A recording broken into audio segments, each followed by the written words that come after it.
You know, when we want to describe the world around us, it feels like there are a million different words, right? Scorching hot, freezing cold, huge, tiny. It's a lot. But what if I told you that an entire language, Japanese, has managed to organize all of that complexity into a super simple, elegant system? Yeah, it's pretty cool. Let's crack that code. So here's our big question for today. How does Japanese handle this endless list of descriptive words we use all the time? You'd think it would be this giant maze of grammar rules, but here's the secret. It all comes down to just one single choice. And that's the magic number. 2. That's it. The entire universe of Japanese adjectives, literally every single word you use to describe something, gets sorted into just 2 simple categories. So forget about memorizing 1,000 different rules for now. This is all you need to get started. Right? This one choice is your master key. Every single time you run into a new adjective in Japanese, all you have to do is ask yourself, which of the 2 families does this belong to? Once you've got that, everything else just clicks into place with some really simple, predictable rules. So, let's meet the 2 teams. We've got the I adjectives and the na adjectives.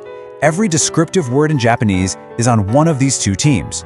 Your job, our job, is to figure out which jersey it's wearing. So, let's start with the first team, shall we?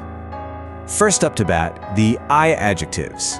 And what's so great about these guys is that they basically come with a built-in clue. You don't have to do a ton of memorization. You just have to look at the word. The name really gives the whole game away, doesn't it? An E adjective is, you guessed it, an adjective that ends with the hiragana character E, which is pronounced I. It's like a little label tacked on the end. You see that E, and boom, you know exactly which set of rules you're playing with. And here's some really common ones in action. You've got atsui for hot, samui for cold, oki for big, and chisai for small. See the pattern? They all end with that exact same E sound and that exact same character. It's really all about spotting that pattern. So once you've ID'd an I adjective, changing it around is incredibly consistent. Let's take atsui here. If you want to say it's not hot, you just swap that final I for kunai. For the past tense, it was hot, you swap it for katta. It's a simple little switcheroo every single time. Now, let's see how the other team does things. Okay, on to team number 2, the na adjectives. These are basically all the other adjectives, the ones that don't end in E. Now they have their own set of rules, of course, but don't worry, they're just as consistent as the I adjectives. Here are some common na adjectives you're definitely going to run into. We've got words like benri for convenient, kirei for beautiful, and genki for energetic. Now you might notice that little character na, pronounced na, kind of hangs around with them. We're about to see why that little guy is so important. Okay, now check this out. This is where things get really different. Unlike the I adjectives, the na adjective itself, in this case genki, doesn't change at all. It just sits there. It kind of acts more like a noun, and all the heavy lifting, all the grammar, is done by the words that come after it, like desu and deshita. The adjective stays put. All right, so we've got our 2 types. We know how to change them for tense and stuff, but the real test, the reason this all matters, is seeing how they behave differently inside a sentence. This is where knowing which team an adjective plays for is absolutely crucial. Basically, there are 2 main places you'll put an adjective. Either right before a noun, like a big bag, or you'll put it at the end of a sentence, like the bag is big. And in Japanese, our 2 types of adjectives handle these 2 jobs completely differently. So let's look at that first scenario, putting the adjective right before a noun. With an I adjective like oki, it's a piece of cake. It just plops right down in front of the noun, kaban. But look at the na adjective. To connect nigiyaka, which means lively, to machi, which means town, you have to stick that little particle na in between them.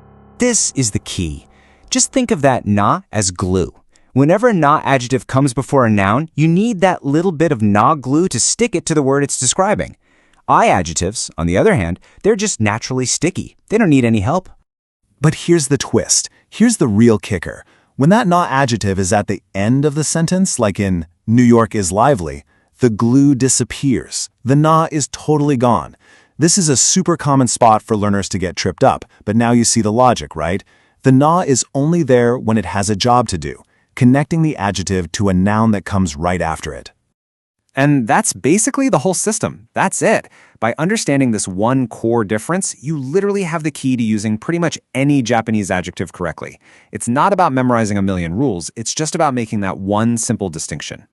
So here it is, the whole process in a nutshell.